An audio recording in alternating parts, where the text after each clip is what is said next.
अध्याय 2। आधुनिक भारतीय इतिहास लेखन के प्रमुख उपागम। इतिहास लेखन हिस्टोरियोग्राफी इतिहास का ऐतिहासिक लेखन या ऐतिहासिक व्याख्या है। इतिहास एक ऐसी जानकारी नहीं है जिसे अपरिवर्तित रूप में पीढ़ी दर पीढ़ी सौंपा जाए। ऐतिहासिक परिस्थितियों की व्याख्या की जानी चाहिए और स्पष्टीकरण प्रमाणों के विश्लेषण पर आधारित होने चाहिए, तर्क वितर्क से उपजे सामान्यीकरण प्रदान किए जाने चाहिए।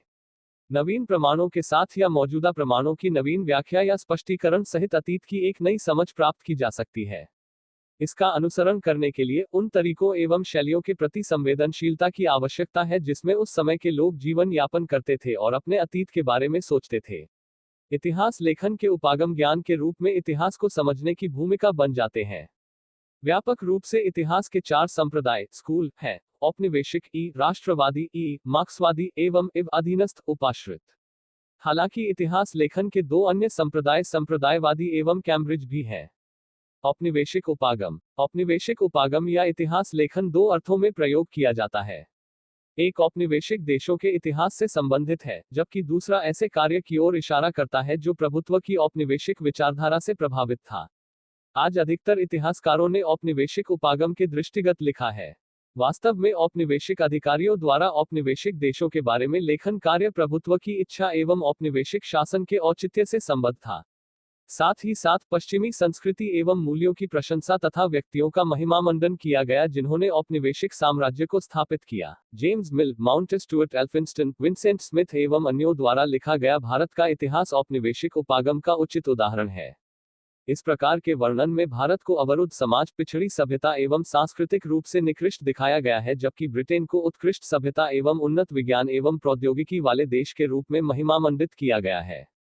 हालांकि सभी ब्रिटिश ऐतिहासिक लेखन को एक समान रूप से औपनिवेशिक मानना सही नहीं है, क्योंकि 19वीं और 20वीं शताब्दी के पूर्वार्ध के दौरान औपनिवेशिक संप्रदाय के तहत विभिन्न उपागम एवं व्याख्यात्मक फ्रेमवर्क विकसित हुए।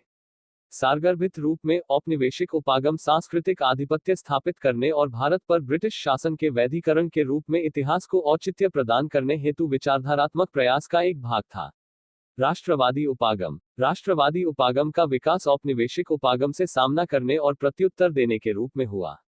यह भारतीय लोगों और उनके ऐतिहासिक अभिलेख की औपनिवेशिक झूठी निंदा के सम्मुख राष्ट्रीय आत्मसम्मान के निर्माण का एक प्रयास था। इस उपागम के इतिहासकारों ने मौजूदा ऐतिहासिक स्रोतों के विश्लेषण के आधार पर औपनिवेशिक ऐतिहासिक विवरणों की असत्यता को सिद्ध करने का प्रयास किया।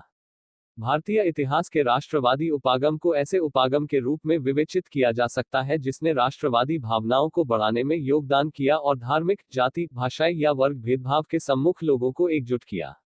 राष्ट्रवादी उपागम मुख्य रूप से भारतीय इतिहास के प्राचीन एवं मध्यकालीन युग के बारे में वर्णन करता है।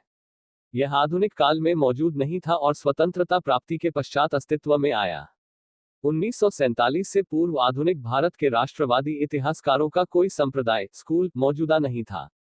दादा भाई Naoroji, M G Ranade, G V Joshi, R C Dutt, K T Telang, जी के गोखले एवं डी ई वाचा जैसे गैर अकादमिक राष्ट्रवादी अर्थशास्त्रियों द्वारा 19वीं शताब्दी के अंत में उपनिवेशवाद की विस्तृत एवं वैज्ञानिक आलोचना विकसित की गई। 20वीं शताब्दी के पूर्वार्ध में के टी शाह, वी सी काले, सी एम वकील, डी आर गाडगिल, ज्ञान चंद, वी के आर वी राव, वाडिया एवं मचेंट जैसे कई अकादमिक अर्थशास्त्रियों ने उनके पदाचिन्हों का जनसरण किया। राष्ट्रवादी उपागम ने सामाजिक सुधार आंदोलनों को उचित स्थान दिया, लेकिन उनका इस ओर आलोचनात्मक दृष्टिकोण नहीं रहा और उन्होंने अक्सर निम्न जाति और जनजातियों द्वारा चलाए गए मुक्ति आंदोलनों की उपेक्षा की। उन्होंने ऐतिहासिक विकास में भारत की उत्कृष्टता को सिद्ध करने के प्रयास में भारतीय सामाजिक संस्थाओं के ऐतिहासिक मूल्यांकन की उपेक्षा कर दी। कुल मिलाकर इस उपागम ने आर्थिक, सामाजिक और सांस्कृतिक इतिहास की उपेक्षा की। मार्क्सवादी उपागम। दो मार्क्सवाद ने उल्लेखनीय रूप से भारतीय इतिहास लेखन की अधिकांश प्रवृत्ति को किसी न किसी तरीके से प्रभावित किया। भारतीय इतिहास के सभी क्षेत्रों में, चाहे इसे काल या विषय द्वारा विभाजित करें, मार्क्सवादी इतिहासकारों ने महत्वपूर्ण योगदान किया। विभिन्न क्षेत्रों में उनके कार्यों ने इतिहास लेखन के मार्ग या दिशा को परिवर्तित किया। औपनिवेशिक साम्राज्यवादी संप्रदाय स्कूल की तरह मार्क्सवादी इतिहासकारों ने औपनिवेशिक स्वामियों एवं अधीन लोगों के हितों के बीच प्रारंभिक संघर्ष एवं विरोध को स्पष्ट रूप से देखा। राष्ट्रवादियों के समान वे भारतीय समाज के विभिन्न वर्गों के लोगों के बीच अंतर विरोधों के प्रति भी पूरी तरह सजग थे। हालांकि उनमें से कुछ विशेष रूप से रजनी पाम दत्त प्रारंभिक साम्राज्यवादी विरोधी संघर्षों और द्वितीय अंतर्विरोधों के उपचार को समन्वित करने में पूरी तरह असफल रहे और औपनिवेशिक विरोधी संघर्ष को वर्ग या सामाजिक संघर्ष से संतुलित करने का प्रयास किया।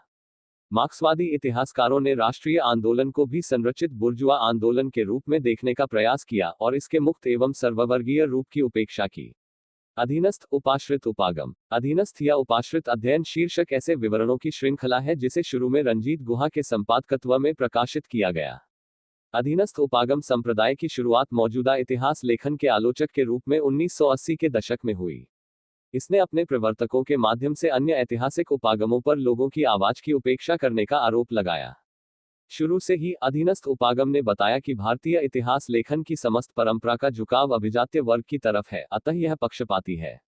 अधीनस्थ उपाश्रित इतिहासकारों के दृष्टिकोण से औपनिवेशिक काल में भारतीय समाज में मूलभूत विरोध एवं संघर्ष एक तरफ कुलीन भारतीय एवं विदेशी दोनों और दूसरी तरफ उपाश्रितों के बीच था, न कि उपनिवेशवाद और भारतीय लोगों के बीच। वे विश्वस्त हैं कि भारतीय लोग कभी भी एक साझा साम्राज्यवाद विरोधी संघर्ष में एकजुट नहीं हुए थे।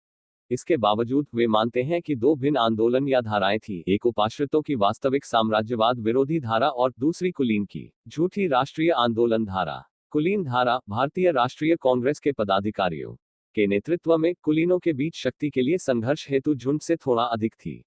हालांकि अधीनस्थ उपाश्रित संप्रदाय स्कूल, जिसने शुरू में आम लोगों के दृष्टिगत इतिहास लिखने की वचनबद्धता दिखाई थी, लोगों की स्वयं की सचेतता पर आधारित थी, नवीन स्रोतों की खोज नहीं कर पाया जो लोकप्रिय अवधारणाओं को अधिकाधिक प्रतिबिंबित कर सके। इसका नवीन लेखन निरंतर उसी पुराने कुलीन स्रोतों पर आधारित था। संप्रदायवादी उपागम। राष्ट्रवादी इतिहासकारों की भांति संप्रदायवादी इतिहासकारों ने मध्यकालीन भारत और औपनिवेशिक काल की पाठ्यपुस्तकों के औपनिवेशिक इतिहास लेखन तक स्वयं को पूरी तरह सीमित किया। भारतीय संप्रदायवादी इतिहासकारों द्वारा निर्मित सामान्यीकरण को ब्रिटिश इतिहासकारों और प्रशासकों के लेखन में ढूंढा जा सकता है। संप्रदायवादी मतानुसार भारत का मध्यकालीन इतिहास हिंदू मुस्लिम संघर्ष की एक लंबी कहानी थी।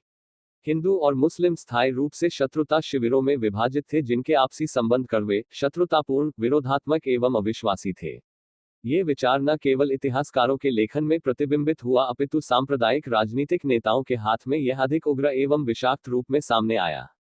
का निर्माण। दूसरे, यह विचार कि मध्यकालीन भारत में मुसलमानों ने शासक वर्ग किया और हिंदुओं पर शासन किया तथा हिंदू शासित अधीन एवं पराधीन थे, प्रचारित किया गया।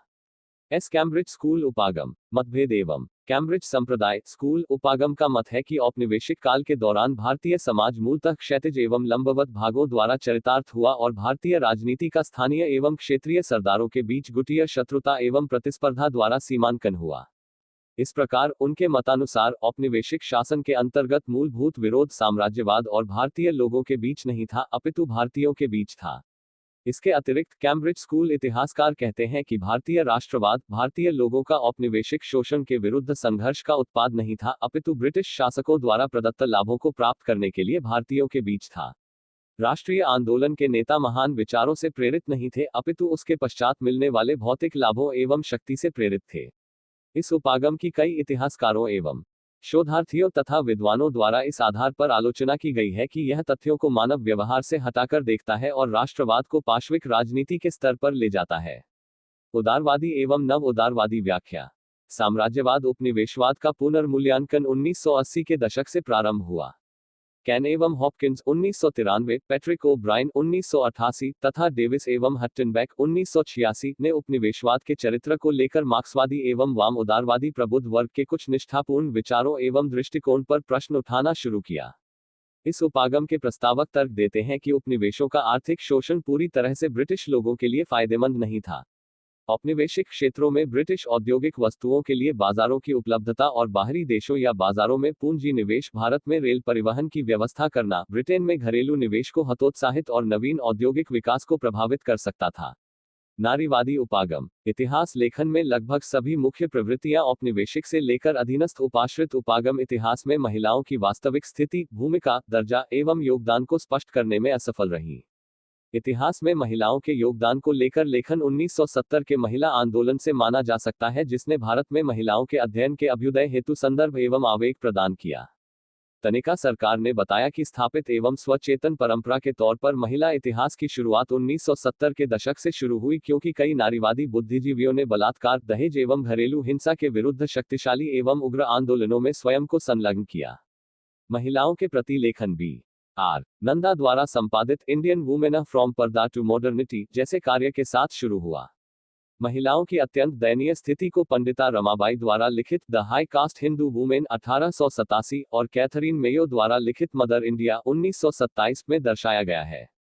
भारतीय सभ्यता में महिलाओं की स्थिति और दर्जे से संबद्ध अन्य लेखकों में B C Law women in Buddhist literature 1927 I B हॉना वुमेन अंडर प्रिमिटिव बुद्धिज्म 1930 और A S Altekar the position of women in Hindu civilisation from the prehistoric times to the present 1938 प्रमुख है। प्रमुख विचार। दिन ब दिन सैकड़ों हाजिर जवाब बाबू उनके अंग्रेज अत्याचारियों के खिलाफ अपने क्रोध रोष को बेहद तीक्ष्ण एवं प्रभावी समालोचना के तहत सामने रख रहे हैं।